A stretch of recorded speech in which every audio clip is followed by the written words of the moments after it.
Hey y'all, it's Dr. Shamanda. Welcome back to my channel where we talk about all things mental health, personal finance, and overall strategies to live your best life. All right, y'all, for this video, we are talking all things mindset and specifically a scarcity mindset. Now, you might ask yourself, what is a scarcity mindset? Maybe you've heard the term scarcity, but what is a scarcity mindset? So one definition of scarcity mindset is a belief system that is rooted in fear and limitation. And it's the idea that there's just never enough. There's never enough time, enough money, enough resources, and it forces people to operate in a survival mode. And this leads to stress, comparison, overworking yourself, and self-sabotage. For one, I was a young single mom, and scarcity became a part of my identity. I was terrified because I knew what it felt like to not have anything, to literally be living not even paycheck to paycheck, but like whatever's less than that, literally. So scarcity can create a lot of dysfunction in your life. And so in this video, I want to tell you 7 signs that you might be living within a scarcity mindset, and I want to give you some strategies to fix it. All right. So first, one sign that you might be living in a scarcity mindset is a constant fear of not having enough time, money, love, clients, if you're an entrepreneur, whatever it is.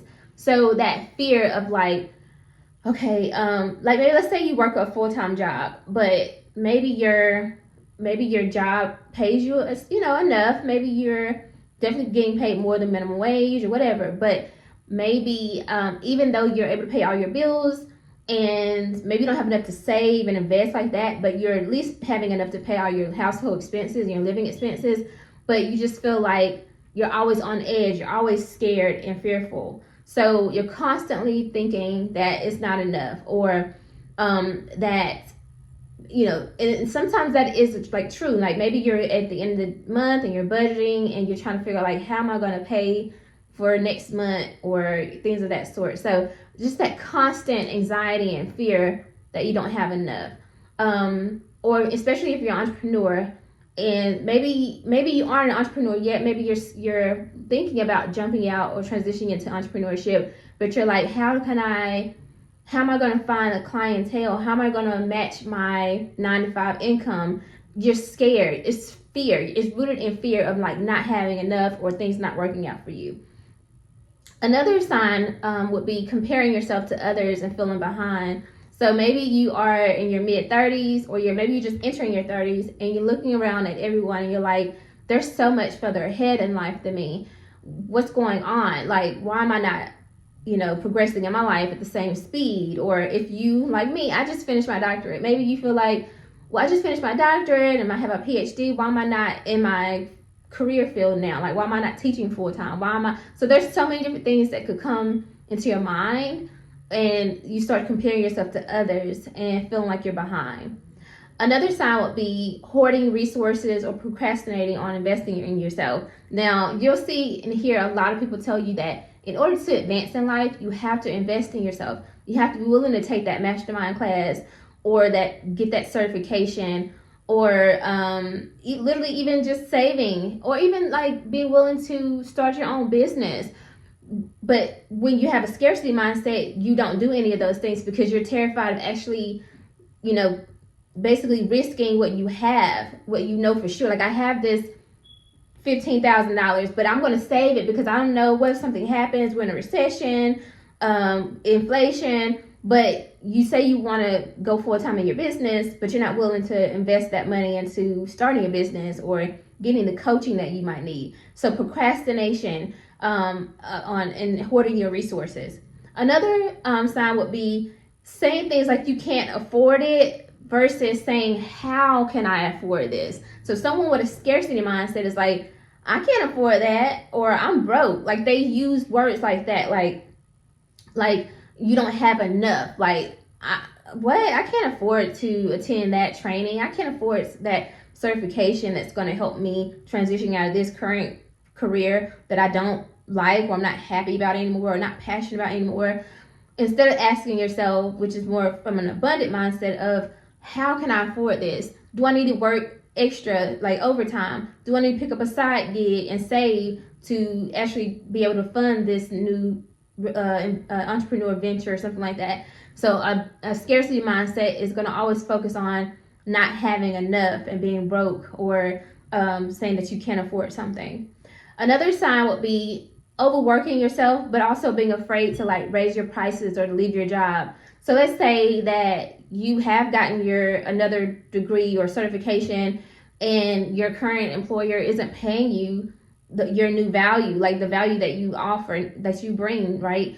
But instead of you saying anything about it, you just kind of just accept it. But you know that you're making them more money, or like if you're an entrepreneur, it's time to raise your prices because of inflation and all these other things and tariffs and all that stuff.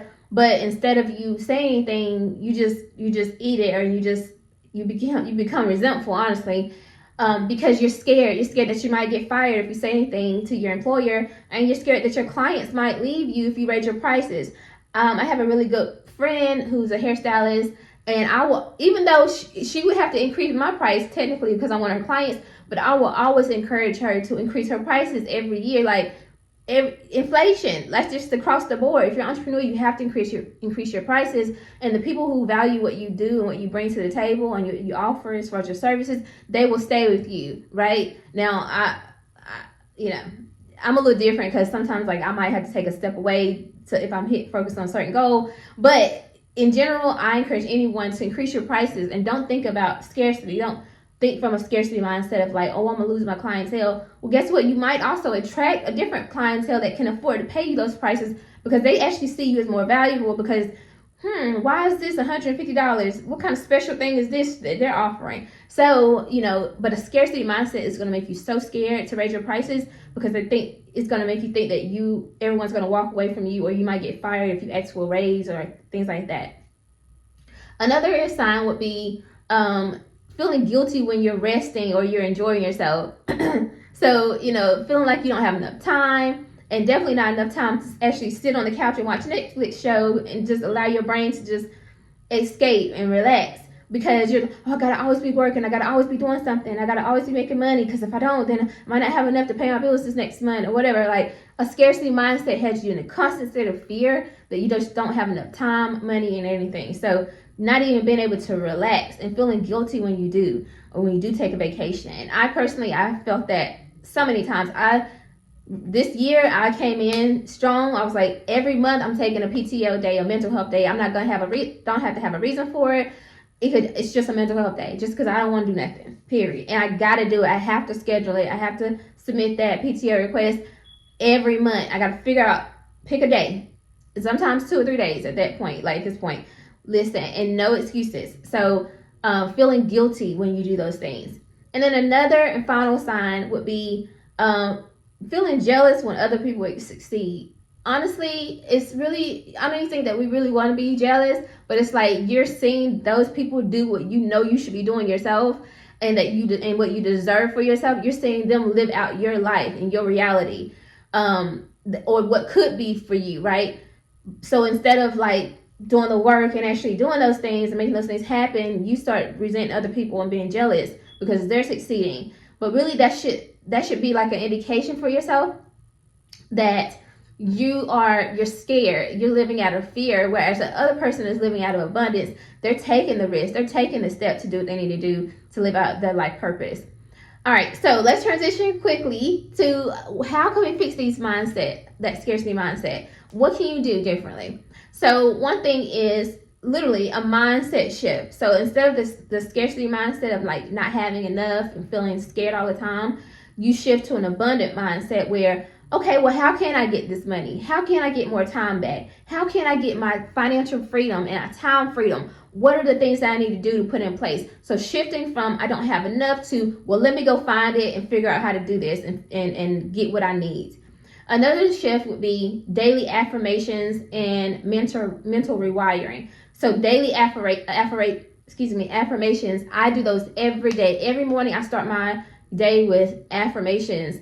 I'm so happy and grateful now that I have financial freedom and abundance. I am I thank God for living out my purpose and my passion and not feeling stuck. Like just literally affirming yourself every day. So not thinking about what you don't have, but really just already expressing gratitude for what you are going to have and what you believe is for you. So shifting that mindset, literally. Another way that you can fix it is therapy, journaling, and therapy and journaling. So I journal every day. I have my journal in my bedroom. It's right beside me. Like when I wake up in the morning, it's right there. I actually journal throughout the day, and I put timestamps. So like how I started the day, midday I might do one if I'm working from home, and then at night how was my day, just kind of reflecting on it, things like that. So journaling and getting and really picking up on those scarcity moments and reshifting my brain to like, okay, no, like let's think exciting. Like I literally end each entry with I'm super excited for a productive, peaceful, beautiful, blessed day. Like I just say those things and write those things out because I believe that for myself, and I believe that for my day, and I believe that that's what God wants for me, right? And so you just have to like write those things out by journaling. And then sometimes it's going to require a deeper level, which you go into therapy and understanding where this scarcity mindset comes from. I know for me personally, as you guys know, if you follow me, I told you I was a single mom, and I still am, but my kid's a little bit older now, but I was raised in a single parent household. So there were times when we didn't have enough. And there were times where I remember specifically, and I think I wrote about this in my book, and shameless plug, check my book out on Amazon, Wounded Healer. It's also a movie, Wounded Healer, which is playing on for free on Tubi, so check that out as well.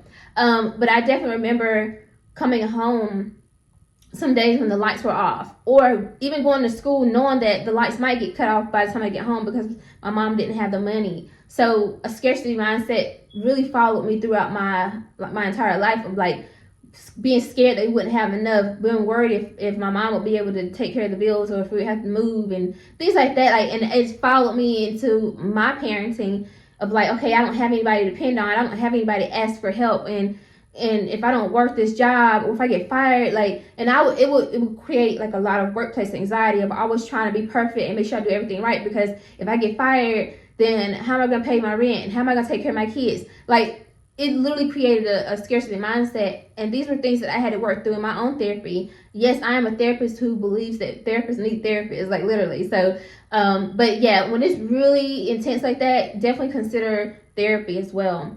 All right, so another way to fix it is surrounding yourself with people who have an expander or expansive mindset, or even just an abundance mindset. I know I'm the go-to person, and honestly, I'm very picky about who's around me because, first of all, if I'm the person, then who's feeding me? So I always be like, yeah. One of my friends years ago told me that like there should be different levels. Like you should have a mentor, and you should have somebody that you're mentoring, and I take that very serious. Like I always have people around me that I can learn from and that are teaching me and that are pouring into me. And then I might have a couple people around me that like they're not quite where I'm at, so I can pour into them. And I'm actually learning from them too, because I'm like, okay, like I don't want to ever get back to that part. So like it motivates me a little bit, if that makes sense. But surround yourself with people who are expansive. And here's the thing: you may not have anybody in your hometown or your community that thinks like you, who wants to think or has an abundant mindset.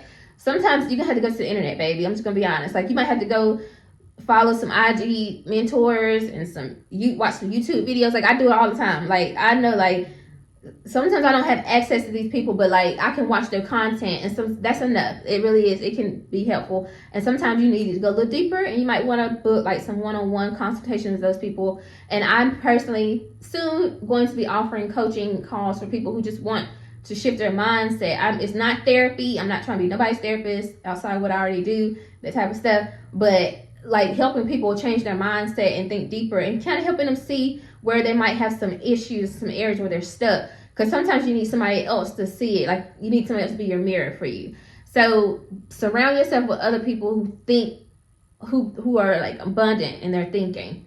Another way is budgeting without fear, and with intention. So if you know you want to leave your job, if you know you want to make more money, if you know all those things, then you need to go ahead and start budgeting like that. So for me personally, I do see myself going into full-time entrepreneurship at some point.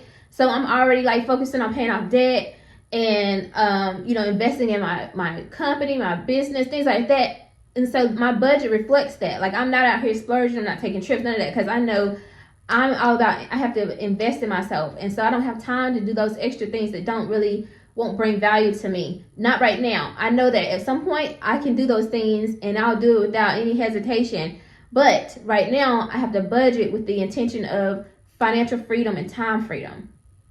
And last but not least, taking on a mindset of faith over fear and casting away like the having a more visionary approach to your life. So really just being intentional about shifting the way you think. Like, okay, I refuse to take on the spirit of fear. God did not give us the spirit of fear. He didn't give us the spirit of confusion, any of those things. And so I'm always reminding myself of that. Like, if I'm anxious about something, then that's because I'm taking it on in my own power.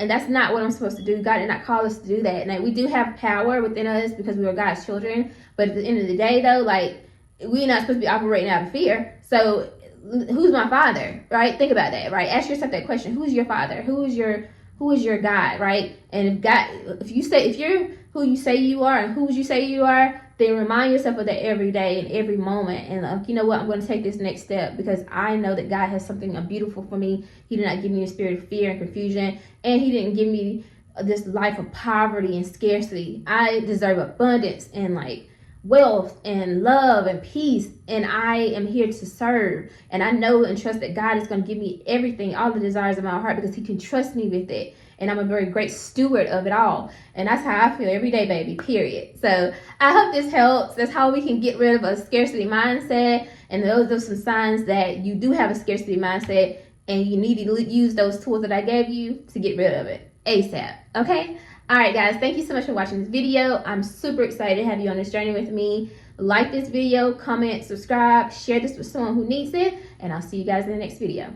Bye.